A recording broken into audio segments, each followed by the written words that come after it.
Joe Biden's Soul of America speech was a long, jumbled mess of rhetorical flourish, confusions, ambiguities, distortions in values, and a bunch of other problems, which in my opinion are more reflective of a soul of ignorance than a soul of this great country, and I'll explain why in a moment. But before I get into that, I must inform all of you, for those of you who don't know what I'm talking about, Joe Biden recently did a primetime address here in the United States, where he essentially, in the title of his speech, was talking about defending the soul of America, and we'll get into that term and what that might mean in a second, the soul of America from, and Biden pointed this out several times during the speech, MAGA Republicans. And so the target of Biden's speech was anyone who supports former President Donald J. Trump, or anyone who also supports, independently of Trump or with Trump, the values of Make America Great Again, also known as MAGA. And throughout the entire speech,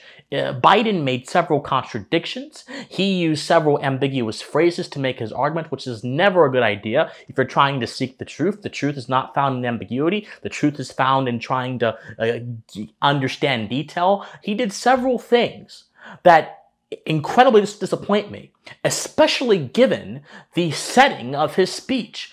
Joe Biden spoke against the backdrop of the place where the American constitutional ethos was crafted and given birth by the Founding Fathers. He spoke at Independence Hall in Philadelphia, and Biden even recognized that he was in the place where the constitutional framework was birthed, and he used the Constitution, he used what he called the country's foundations to then therefore bastardize and attack an entire group of people. Not people per se who are explicitly in their rhetoric against those foundations, but people whom Joe Biden enjoys villainizing.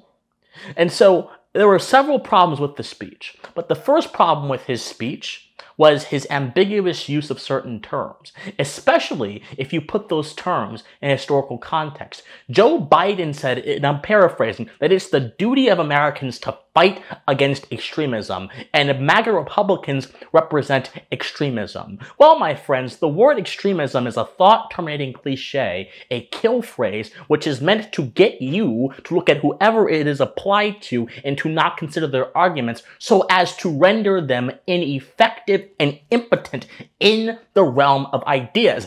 This is not a tactic that honest people who actually want to fight for the truth and actually care about what this country was founded upon use. This is a tactic that rhetoricians and sophists like our president use, and they use it to further their own political ends to the exclusion of any other possibility. It is a form of linguistic wizardry, and Joe Biden used it because that term extremism, when you actually consider it, is not a bad thing if you put it in its proper context. When you think of an extremist, do you imagine a terrorist?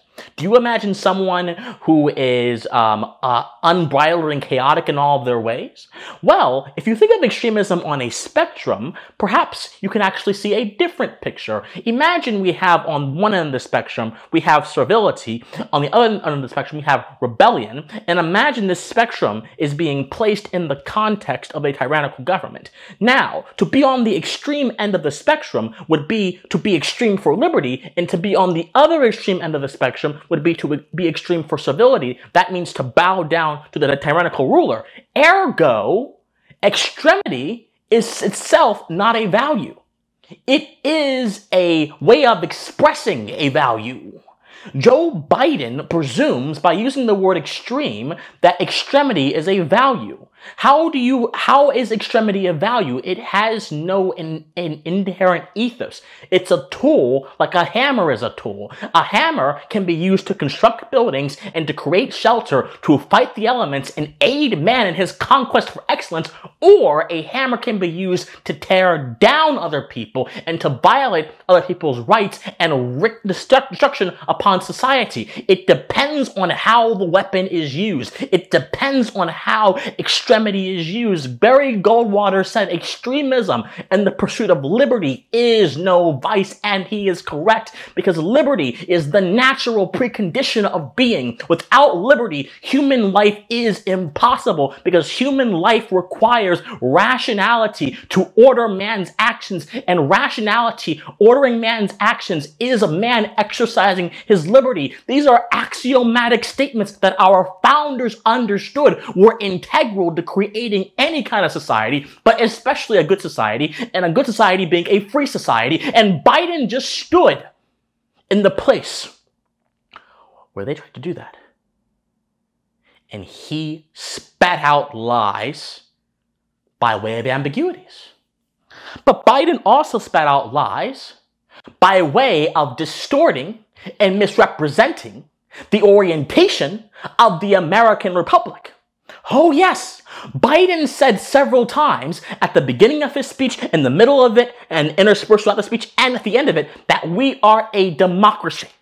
And when Biden defined the soul of America, he defined it as the essence of who America really is, and then said, to realize who we really are, we have to tap into democracy. Well, my friends, I've done work on this channel about what democracy is. I don't want to relitigate that work, but if you want to go ahead and see my video, Why Democracy is Evil, you will see a very coherent account, but I'll give you a very, very short argument. Democracy is not a coherent political concept. And in fact, democracy is just like a hammer. It is a tool that can be used in many different ways. But unlike a hammer, democracy can only always be used in a manner that is tyrannical and it defies ethics. How so? Because democracy, having no core ethos, is subject to the will of those who happen to have the most power. It is a numerical proposition translated into ethics, and then it tries to make itself make sense by saying, well, the numerical proposition, the numbers that we have at our disposal are bigger, ergo our actions must be good, when in all reality, the number of something does not make something good. The content of someone's actions makes something good. But the people who believe in democracy don't understand this, and they miss out on this very important feature of their own system. Democracy is a utilitarian mess that makes no sense, because there's no definitive concept to it. All it means is the most amount of people in a society being able to order things according to their expectations. If those people are benevolent, perhaps those people could do things that are good. But the problem is, it doesn't take even but a small faction of those people to destroy a society. James Madison and the Federalists understood this, and he said that democracy was subject to these factional disputes, and he explicitly said that this country was a republic which constrains the passions of faction, constrains the passions of majority, and reins them in under a set of axioms that are at the very basis of a structure that enforces them, that structure being the American government. But Joe Biden consistently misrepresented not just the government foundations of America, but what America truly is.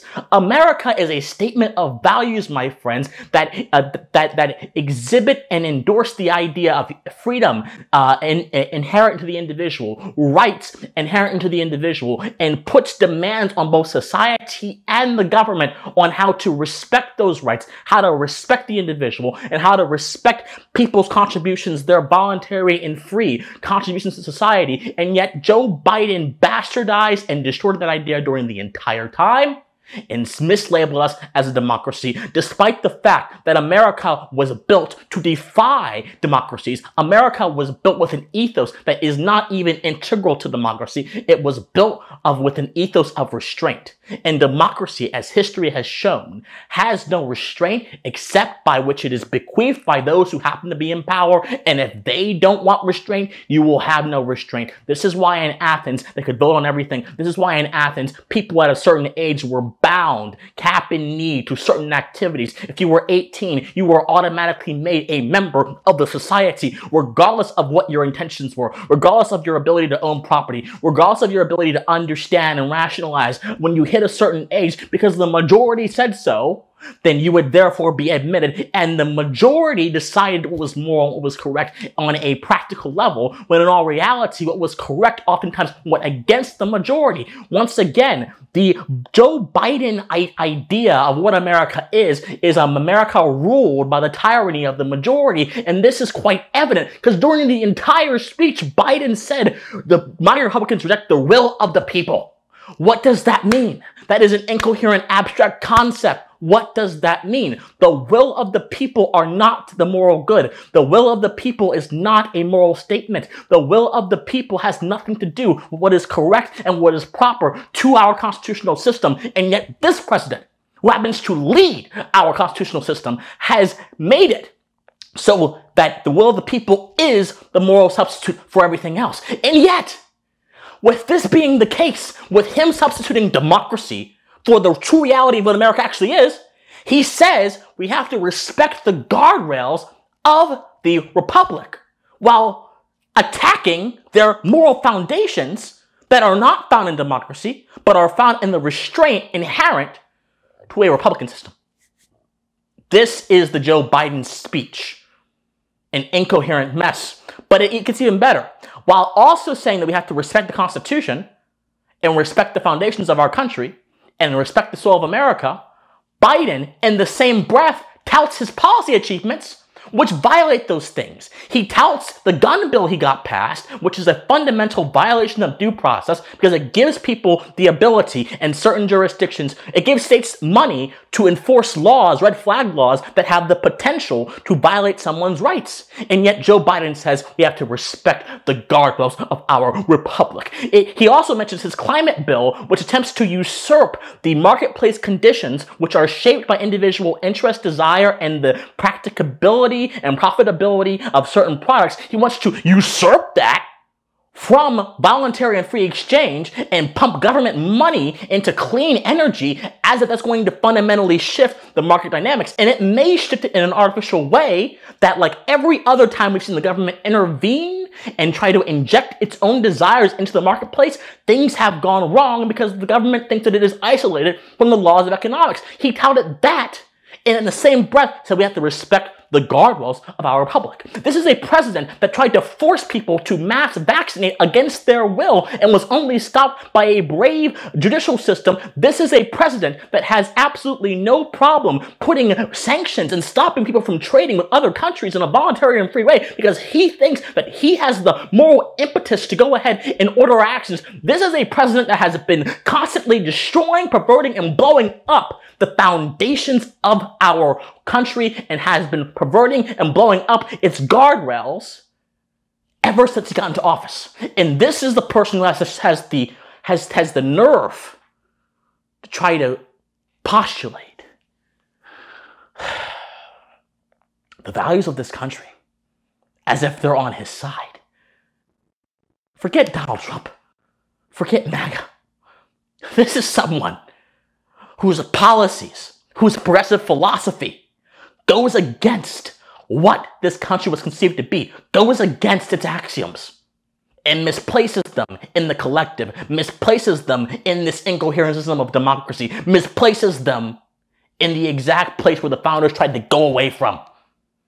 This is the fight for the soul of America, in the words of Joe Biden. This is the fight. My friends, it is so important for us to understand something. This goes way beyond Joe Biden. This goes way beyond Donald Trump. The only reason why a president of the United States could even make a speech like this in America and not get harshly and bitterly ridiculed by people of all political interests is because this society has forgotten our foundational principles. This society has forgotten what it meant to be governed by a law higher than the government's, governed by natural law. This society has forgotten the power of the individual and the moral necessity of the individual to concepts like the free market, like in goods and services, which the government, through Biden's plans, is constantly chipping away. This country has forgotten it. It's been many years. It's been since the progressive era in the early 1900s it's forgotten. And Biden touted Lyndon B. Johnson and FDR, two people who also destroyed the guardrails of the republic and supplanted social action for government care, which has created a lot of problems from the welfare system to the failing war on poverty. List goes on and on and on. And Biden, in their namesake, touted them as examples of what his policy is doing. Don't you all understand? This is not a president that gives a hoot about America, its soul or its essence. This is a president that gives a hoot, if you could even say that, about furthering his own narrow, incorrect idea of what America is. This truly is a battle for America, but not in the way this president laid it out in his speech. We need to recapture that fire which coursed through Independence Hall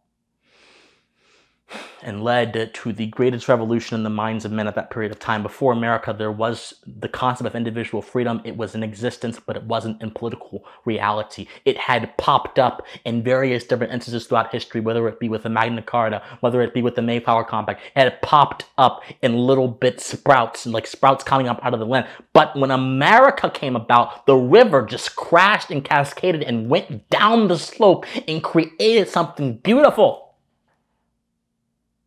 And that's under threat by people who don't understand that. This speech was a rhetorical disaster. It was a moral catastrophe. It was a practice in ignorance. And I pray that there are people who can see through what we saw tonight. Because if there's not, then my God, the battle will get much bigger than for the soul of America. The battle will be for the continued existence of the nation, as our founders envisioned it, if that nation even exists in the first place. And to that, I shall leave you to decide. My friends, hope you all have a nice day, have a nice night. Be sure to like this video, be sure to subscribe and share this video. As always, please stay pensive. Bye, guys.